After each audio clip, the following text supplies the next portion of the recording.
midnight visitor. A long time ago, in the village of Kommareddy, there lived an old woman named Pedarasi Peddamma. She was the village storyteller, healer, and keeper of forgotten wisdom. Every evening, villagers gathered around her as she spun tales of ancient curses, wandering spirits, and mysterious creatures lurking in the dark. One night, as the villagers sat around her, listening intently, a young man named Krishna scoffed. Pedama, there are just stories meant to scare children. There are no spirits, no curses. It's all nonsense. Pedama's sharp eyes glinted in the firelight. She smiled. Is that so, Krishna? Then let me tell you a story. A story that is not just a tale, but something that happened right here in this very village. The crowd leaned in closer, and Pedama began her tale.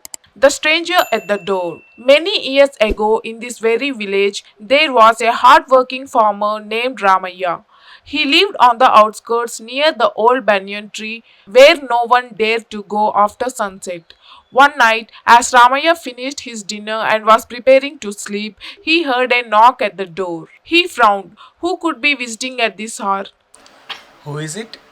A soft voice replied. Sir, I am a traveler. I lost my way in the dark. Please let me rest for the night. Ramaya was a kind man. Ignoring the uneasy feeling in his stomach, he opened the door. A tall, slender man stood there, his face hidden under a dark shawl. His eyes were strangely glowing even in the dim light of the lamp. Ramaya hesitated. Something about this man felt wrong, but he could not turn away a guest.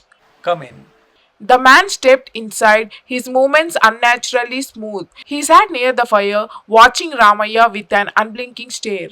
Ramaya tried to ignore his unease. Would you like some food? The stranger smiled, revealing sharp pointed teeth. No, sir, I do not eat food like yours. Ramaya's hands trembled, his heart pounded. Then, would you like water? The stranger laughed, a hollow, eerie sound. I do not drink water either.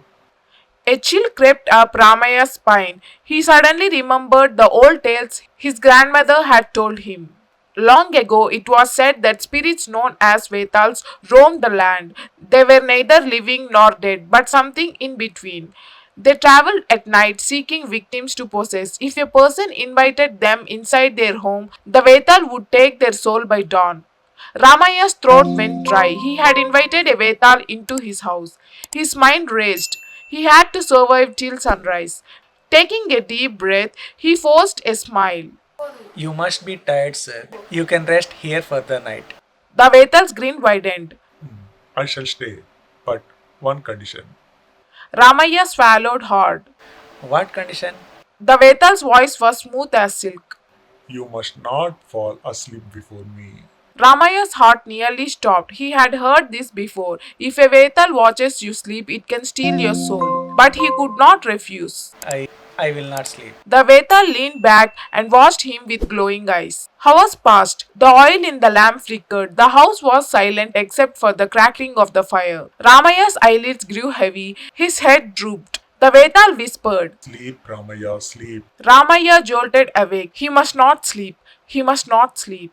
Desperate, he remembered something his grandmother had once said. A Vetal is clever, but it can be trapped by its own nature. Gathering his courage, Ramaya spoke. Sir, before we rest, let me ask you a riddle. The Vetal tilted its head. A riddle? Yes, I cannot sleep unless I get an answer. So if you solve it, I will close my eyes.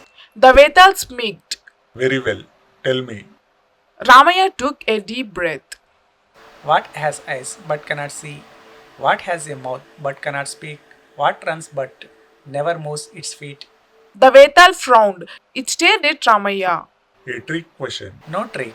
Answer it, and I will sleep. The Vetal's face darkened. It pondered. Minutes passed, then an hour. The sky outside began to lighten. The Vetal's glowing eyes flickered. It hissed.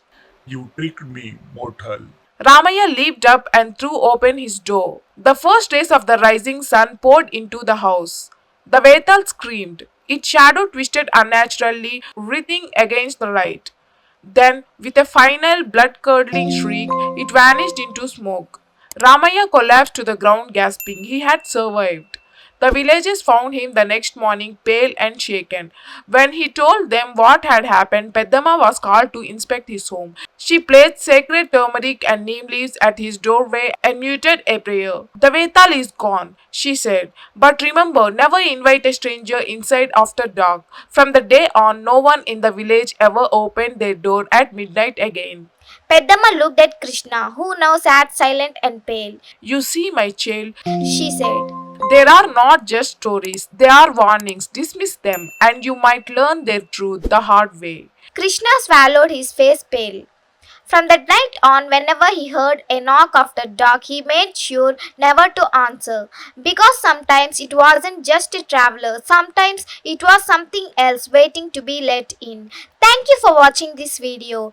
Please like, share, and subscribe.